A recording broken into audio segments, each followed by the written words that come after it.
할렐루야. 앞사람 뒷사람 인사하겠습니다. 잘 오셨습니다. 인사하겠습니다. 잘 오셨습니다. 잘 오셨습니다. 잘 오셨습니다. 그러니까 1부 예배 때는 끝난 줄 알았는데 또 하시더라고요. 2부도 끝난 줄 알았는데 또 할까봐 해가지고 주저주저 했습니다. 오늘 하루를 다시 하나님 앞에 세우다라는 제목으로 하나님 말씀 전하겠습니다.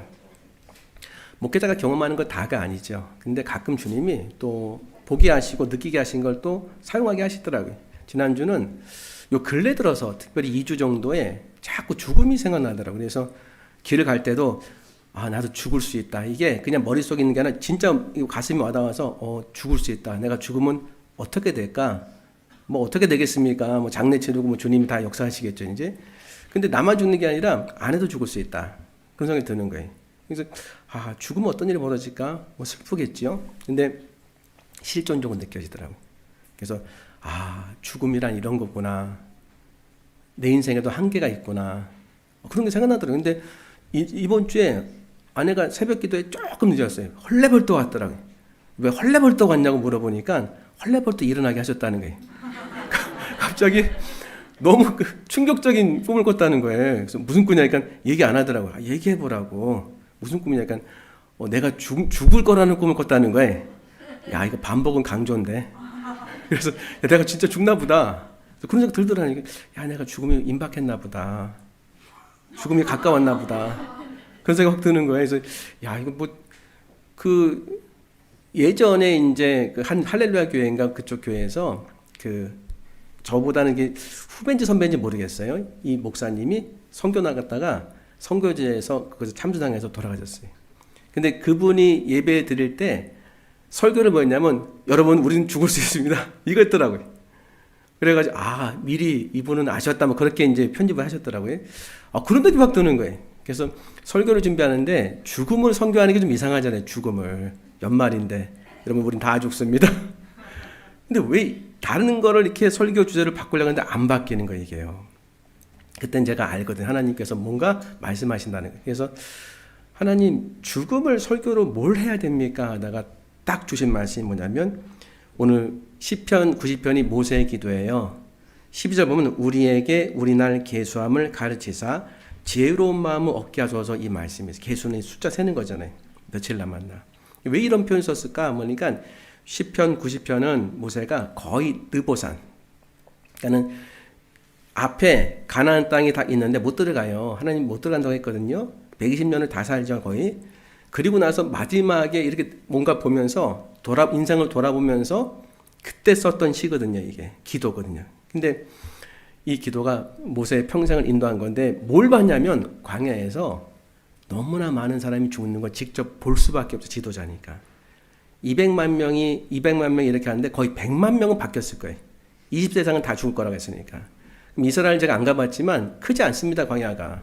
너무 많은 사람이 죽은 거예요. 매일같이 장례. 매일같이 그냥 끝나는 거죠. 그 상황에서 모세는 뭔가 느낀 거예요, 이렇게.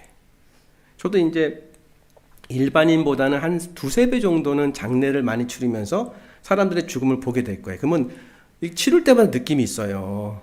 진짜 계수함을 가르쳐달라는 그런 마음이 생겨요. 나도 한계가 있고 나도 마지막에 있겠구나.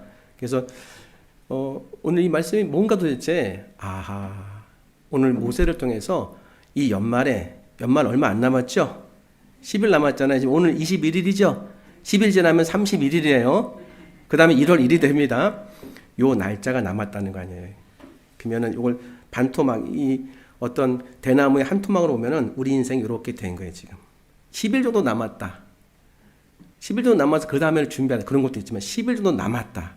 요 인생이 우리가 남았다. 요 정도 남았다는 느낌이 들면 어떤 기도할까? 우리 어떻게 하나님께서는 이것을 느끼게 해서 우리를 인도하시는 걸까? 세 가지 좀 살펴보겠습니다. 첫 번째 메시지. 같이 읽겠습니다. 시작. 한 번뿐이 오늘을 잊지 않게 하소서. 그러니까 모세는 그 인생을 돌아보면서 이제 기도하는 거예요. 한 100만 명은 벌써 죽었어요. 이렇게 매일같이 장례, 거의 매일. 근데 매일 여기선 굉장히 능력 있는 사람도 죽었고 건강한 사람도 죽었고 그리고 힘센 사람도 죽었고 다윗이 정말 사랑했던 사람도 죽었고 모세가 다 죽더라는 거예요. 이렇게 다. 얼마나 안타깝겠습니까? 그래서 3절을 표현했어요. 이렇게 90편 3절 한번 읽어보겠습니다. 시작. 주께서 사람을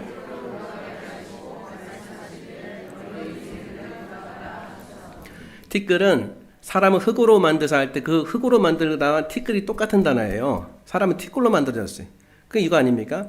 주께서 사람을 흙으로 돌아가게 하시고 말씀하시기를 너 인생들을 돌아가라 하셨사오니 돌아가십니다. 할렐루야. 돌아가셨다고 했잖아요. 여기서 나온 것 같아. 돌아가라는 거예요. 흙으로. 이걸 알았다는 거예요. 수도 없이 많은 이 사람이 죽는 걸 보면서 아, 사람은 땅에 묻히는구나. 흙으로 돌아가는구나. 창세기를 모세가 알았거든요. 흙으로 돌아가는구나. 흙으로 돌아가는구나. 여기서 이걸 은혜를 받아요. 12절 말씀을. 12절. 시작. 우리에게 우리 날 계수함을 가르치사 지혜로운 마음을 알게 하소서. 그러니까 사람은 매번 장례 치르고 땅에 매장하는 걸 보면서 사람 계수할 수밖에 없잖아요. 얼마나 많은 사람이 빠져나가니까 늘 이렇게 줄어들기도 하고 늘어나는 계수. 줄어드는 거 보이잖아요. 이렇게. 20세 줄어드는 거. 계수. 왜 하필이면 계수란 단어를 썼을까? 계수할 수밖에 없는 거예요. 지도자니까. 오늘 몇 명 나오셨습니까? 예전에 이제 부교육자 때 칠판에다가 계수했어요. 그래서 1부 몇 명, 2부 몇 명, 3부 몇 명. 교규별로 딱 해가지고 1교구 꼴찌. 2교구. 옛날에 실제로 그래요. 그러다가 제일 성적이 저조한 그런 방은 책상을 좀 빼주세요. 농담으로. 계수할 수밖에 없죠. 계수한다는 것은 확인되는 거잖아요. 근데 기도를 이렇게 하는 거예요. 하나님 우리에게 우리 날 계수함을 가르치사. 이 계수 남아있는 거 아니에요. 남아있는 것을 알게 하셔서 이건 뭐냐면 끝이 있다는 거죠. 지혜로운 마음을 얻게 해달라고. 지혜로운 마음. 그러니까 우리가 언제 지혜롭게 되냐면 우리가 마지막 순간이 도달할 수 있다는 한계를 알면 그 가운데 마음이 새로워지는 은혜와 지혜를 얻는 은혜의 준비가 된다는 거예요. 근데 모세는 받았어요. 이 마음을. 신명기 8장에 나옵니다. 신명기 8장에 하나님 모세를 통해서 신명기는 모세 오경이잖아요. 하나님 계시적으로 은혜 주신 거거든요. 그러니까 신명기 8장을 통해서 하나님이 광야 40년을 왜 걷게 하셨는지 명확하게 말씀하셨어요. 신명기 8장 1절 보면 한번 읽어보겠습니다. 신명기 8장 1절. 뒤에 올렸는데 못 보셨구나. 제가 읽어드릴게요. 신명기 8장 1절 읽어드리는 잘 들어보세요. 이거 나왔다. 시작. 내가 오늘 명하는 모든 명령을 너희는 지켜 행하라. 그리하면 너희가 살고 번성하여 여호와께서 너희의 조상들에게 맹세하신 땅에 들어가서 그것을 차지하리라. 자, 그러면 제일 중요한 단어 모든 명령을 너희는 지켜 행하라예요. 이게 안 보인단 말이에요. 왜냐면 급한 일도 많이 있고 감정도 여러 가지 왔다 갔다 하니까 하나님 말씀이 잘 안 들릴 수 있는 거죠. 근데 이 말씀 때문에 결국엔 이스라엘 백성이 20세 이상은 다 광야에서 죽어요. 그래서 2절 보니까 시작. 내 하나님 여호와께서 이 40년 동안에 내가 광야길을 걷게 하신 것을 기억하라. 이는 너를 낮추시며 너를 시험하사 내 마음이 어떠한지 그 명령을 지키는지 지키지 않는지 알게 하려 하심이라. 40년 동안 광야길을 걷게 하신 것은 너의 마음을 낮추시고 그리고 시험을 확인하셔서 내 마음이 어떤지를 계속 보시는 건데 그 내용이 뭐냐면 하나님 말씀에 순종하는지 이거 확인하시는 거였다는 거예요. 3절 보니까 시작. 알지 못하며 내 조상들도 알지 못하던 만나를 내게 먹이신 것은 사람이 떡으로만 사는 것이 아니요 여호와의 입에서 나오는 모든 말씀으로 사는 줄을 내가 알게 하려 하심이니라. 아멘이죠. 중요한 거 2개 나왔어요. 우리가 삶의 목적을 2가지로 확 구별할 수 있다는 거죠. 마치 흑백처럼. 하나는 떡, 하나는 말씀. 근데 이거는 확 와닿을 수 있어요. 떡 하면은 뭐 떡 안 먹으면 되잖아요.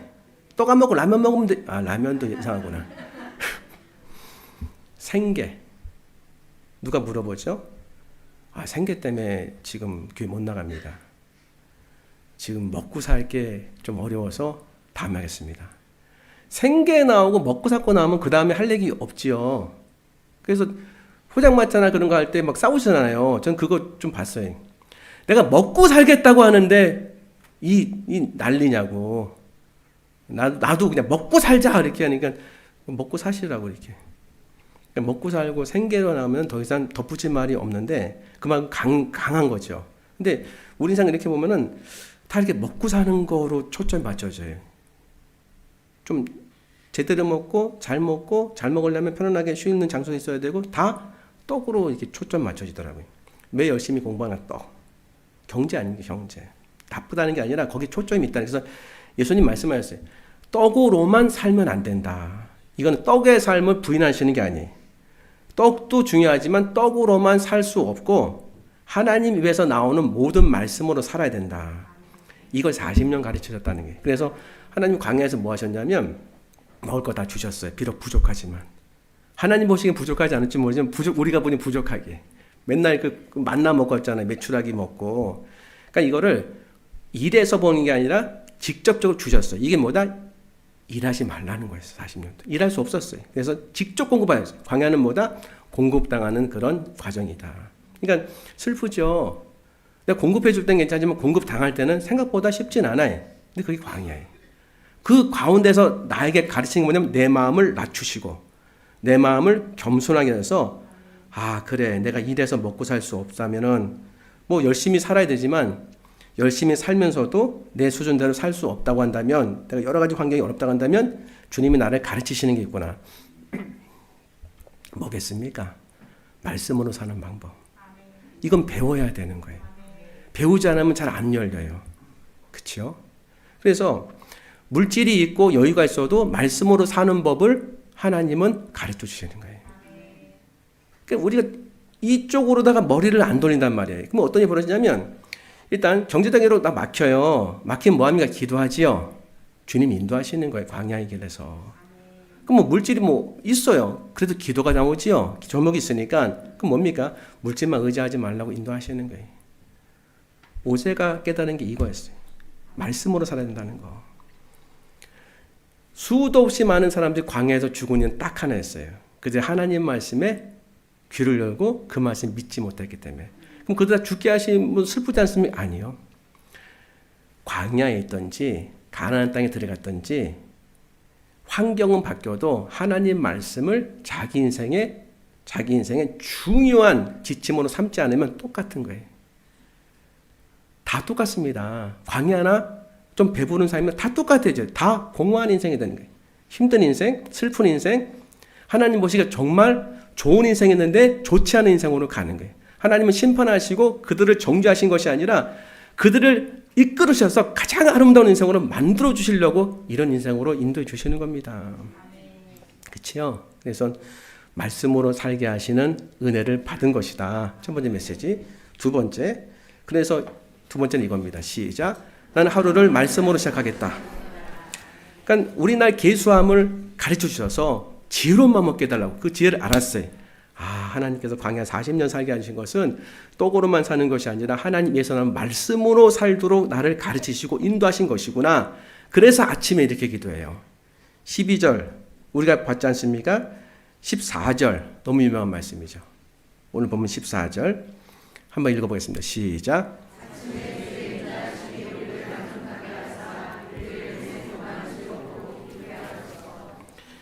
저는 이 말씀을 모세의 기도라는 것은 어렴풋이 알았지만 이 말씀은 그렇게 주목하지 않았습니다. 그런데 10년 동안 목회를 하다가 개척한 다음에 너무 이제 나도 모르게 다 그냥 힘이 빠졌다는 사실을 몰랐어요. 탈진된 거죠. 근데 언제 알았냐면 좀 이상한 거예요. 사람 안 만나는 거예요, 이렇게. 물론 성도님도 신방하는데 그것밖에 못해. 친구도 안 만나고 목사님도 안 만나고 아무도 만나기 싫어. 만날 수가 없어요. 그래서 사무실에만 있었던 거죠. 나중에 알고 보니까 탈진이었어요. 탈진. 이 탈진이었는데 하나님이 정말 은혜를 주셔서 말씀을 읊조리는 것을 알게 했어요. 그래서 사람이 밥을 입으로 먹어서 이제 몸이 건강해지는 것처럼 말씀을 입으로 읊조려서 이 읊조리라는 것이 구약의 묵상이라는 하가의 뜻이었더라고요. 그러니까 구약 사람들은 읊조렸어요. 이렇게. 읊조리면서 말씀을 입으로 읊조리면 영의 양식이 돼서 영이 살아난다는 것을 알았어요. 해봤어요, 제가. 진짜 그런가. 왜? 그렇게 하신 목사님을 제가 봤기 때문에 저보다 나이는 이렇게 두세 살 어리는데 굉장히 어려운 교회에서 너무 어렵지 않게 목회하시는 거예요. 행복하게. 진짜 마음의 행복을 다 느껴질 정도로. 원인이 뭡니까? 그러니까 본인도 여러 훈련을 다 받았다는 거예요. 뭐 인지도 이렇게 막 공부해가지고 가르치기도 하고 목사님들한테. 근데 하나님 본인에게 준 최고의 그 은혜는 말씀을 읊조리는 삶이었다는 거예요. 하가다의 삶. 근데 이거 보니까 구약의 사람들이 다 그랬어요. 신약도 마찬가지고. 그래서 말씀을 계속 이렇게 읊조리는 건데 읊조리는 의미를 생각하면서 입으로 얘기하는 거예요. 구구구구 이제 목소리 내는 것처럼. 그래서 해봤어요, 저도요. 근데 제일 먼저 뭐였냐면 아침에란 단어를 쳐봤어요. 아침에 해보려고 했으니까 두 개의 말씀이 눈에 확 들어오더라고요. 아침에 주의 인자하심이 우리를 만족하게 하사 우리를 일생 동안 즐겁고 기쁘게 하소서. 아침에 나로 하여금 주의 인자한 말씀을 듣게 하소서. 내가 주를 의뢰함이니이다. 나의 다니기를 알게 하소서. 내가 내 영혼을 주께 드림이니이다. 이 두 말씀이 딱 보였어요. 나오더라니까요. 이렇게 이거다 하고서 하나씩 읊조렸어요. 근데 한 석 달 지나니까 이상하게 제가 잘 참아지는 거예요. 6개월 지나니까 마음속에 뭔가 해야 되겠다는 마음이 생기는 거예요. 사람이 힘들면 해야 되겠다는 마음이 안 생깁니다. 그냥 가는 거죠. 근데 해야 되겠다는 마음이 생겨서 6개월 지나고 7개월 지나니까 제가 뭘 하더라니까요. 열정이 자꾸 생기는 거예요. 도대체 무슨 변화가 생긴 건가? 원인이 뭔가 이거였어요. 이거. 특별히 24절 아침에 주의 인자하심이 우리를 만족하게 하사 우리를 일생 동안 즐겁고 기쁘게 하소서. 그래서 아침마다 했어요. 오늘도 했습니다. 나올 때마다 아침에 주의 인자하심이 우리를 만족하게 하사 우리를 일생 동안 즐겁고 기쁘게 하소서. 아침에 주의 인자하심이 우리 디자인교회를 만족하게 하사 우리 디자인교회를 즐겁고 기쁘게 영어로는 즐겁고 기쁘게 하소서. 뭐 여러 가지 이름 집어넣고 그게 뭐냐면 좀 하나님 말씀으로 영양식이 되고 말씀 먹을 수 있구나. 말씀을 입으로 읊조리게 먹는 거구나. 밥을 입으로 꼭꼭 씹어서 먹는 것처럼 말씀을 입으로 읊조리면 먹게 되는구나. 영이 밥을 계속 먹어가지고 내가 갑자기 건강해지는 것이 아니라 건강해지는 것이 서서히 느껴지는 것처럼 말씀 입에 읊조려서 영이 살아나는 것을 몇 개월 만에 점점 회복되는 걸 알게 된 거예요. 모세가 예를 들어서 아침에 주의 인자하심이 우리를 만족하게 하사 우리를 일생 동안 즐거워 기쁘게 하소서. 그러면 추상적이잖아요. 아침에 주의 인자함 헤세드, 인자와 사랑, 은혜와 사랑 이런 거거든요. 그러면 하나님의 인자하심, 은혜와 사랑을 어떻게 그것이 나에게 와가지고 만족이 되겠습니까? 한번 여러분 스스로 한번 생각해 보세요. 저 같은 경우에는 성령께서 역사하셔서 마음 만족했으면 기쁘겠지만 제일 크게 강하게 나타나는 것은 말씀이 깨달아질 때. 말씀이 깨달아질 때 확 살아나요. 영의 양식이 이런 겁니다. 좋은 거 먹으면 맛있고 기쁘고 즐겁죠? 그러니까 그것처럼 말씀이 깨달아지면은 이 말씀이 나를 확 살려요. 너무 확 살려요. 그래서 아침에 나로 하여금 주의 인자한 말씀을 듣게 하소서. 내가 주를 의뢰함이니이다. 나의 다닐 길을 알게 하소서. 내가 내 영혼을 드림이니이다. 그러니까 아침에 말씀을 들어야 돼. 아침에 성경을 읽어야 됩니다. 이걸 말하고 있는 거예요. 지금 모세가. 살아보니까 수도 없이 많은 사람이 다 죽더라는 거예요. 자신은 하나님은 살았어요. 나를 살리시고 이걸 보게 하신 이유가 뭘까? 인생이 개수해야 되겠구나. 우리 인생이 무한대로 사는 것이 아니라 하루하루 주님께서 주신 은혜가 있구나. 내가 하루를 그냥 살 것이 아니라 좀 생각하면서 살아야겠구나.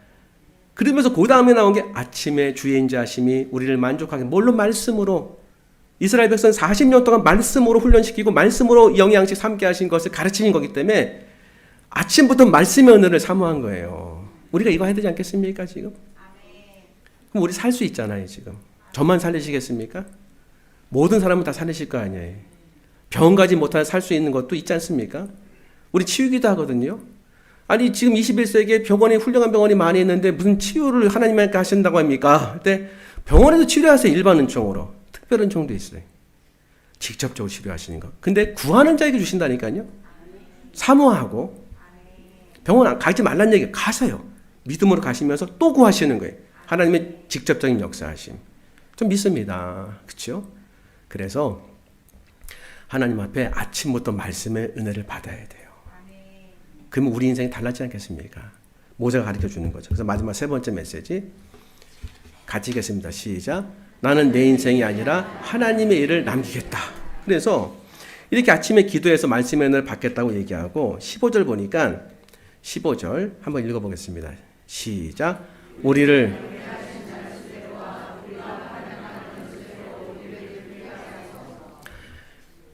이 모세도 엄청나게 괴롭힘을 당했죠.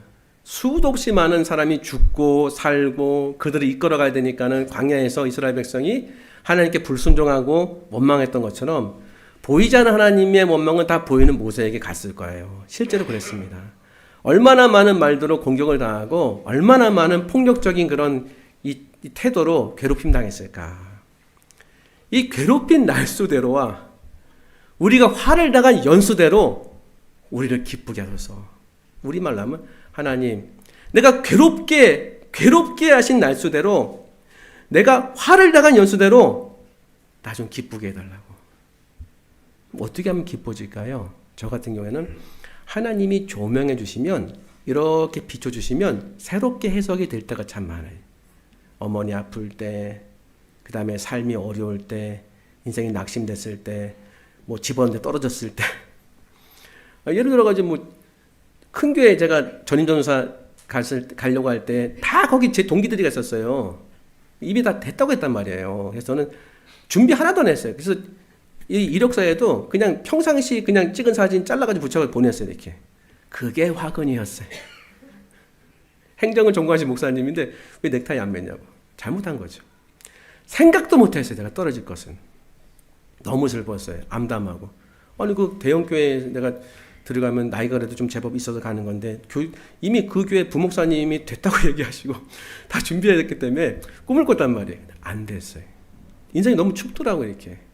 나이도 먹어가지고서 이제 그런 어려움을 당하니까. 근데 지나고 보니까 하나님이 어떻게 조명해 주시냐면 그 교회를 가는 것도 감사하지만 그 교회를 대신해서 간 교회는 어떻더냐. 너무 감사했어요.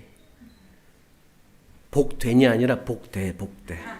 복대 제가 나온 거기 한 4, 5년 있었는데 너무 지금도 그 목사님이랑 인사드리면서 교제합니다. 대부분 다 배웠어요. 목회를요.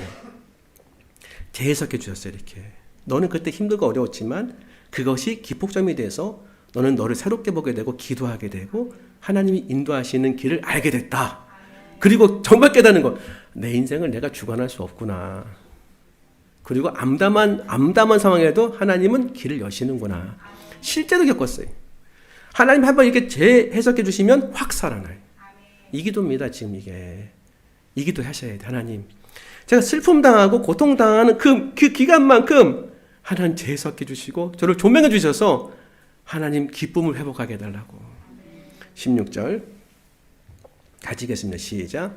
주께서 행하신 일을 주의 종들에게 나타내시며 주의 영광을 그들의 자손에게 나타내서.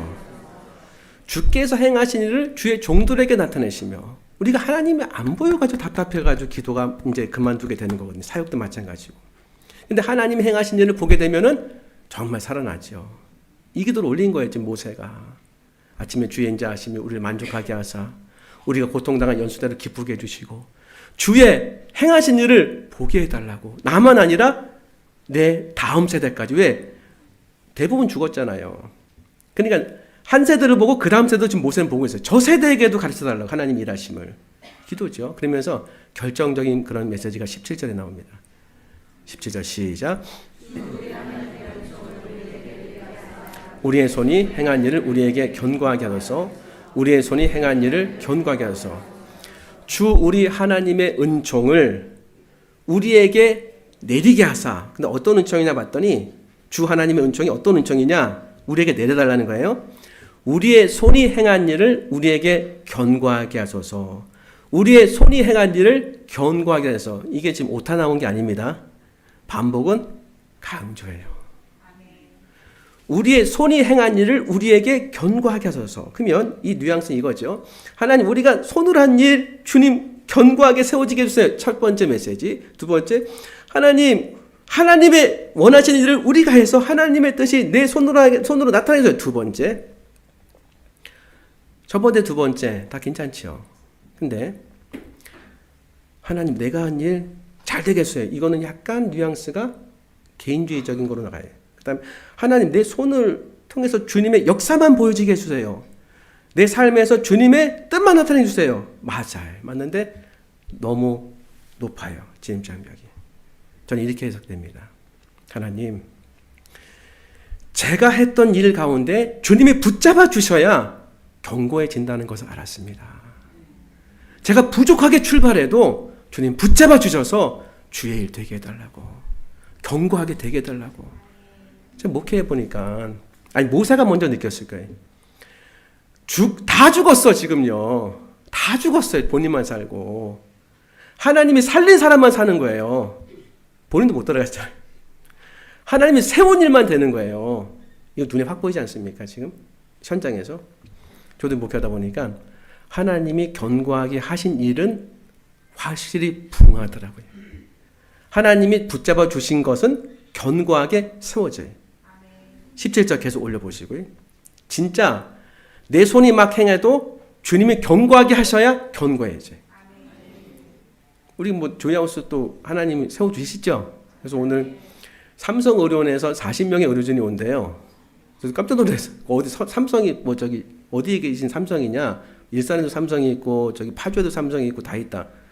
그러니까 서울의 삼성이라는. 그래서 어떻게 연결되냐고 했더니 그 뭡니까? 그 돕는 단체 있잖아요. 이게. 기아 대책 세워달라는 기아 대책. 거기서 연결됐다. 감사하지요. 하나님 견고하게 세우시니까 되더라고요. 살고 보면은 만나사역도 계속하게 됐어요. 개척하자마자 견고하게 세우니까. 뭐 이것뿐만 있겠습니까? 읍조리사의 주님께서 견고하게 세우시니까 또 돼요. 계속 성경통도 돼요. 또 보니까 찬양단도 주님 세우시면 되지요. 일부 찬양단 같은 경우에는 어제 이렇게 열심히 해가지고 또 어디 갔다 오시더라고요. 부응했어요. 2부 찬양단 이렇게 많이 모여서 또 연습을 부응했어요.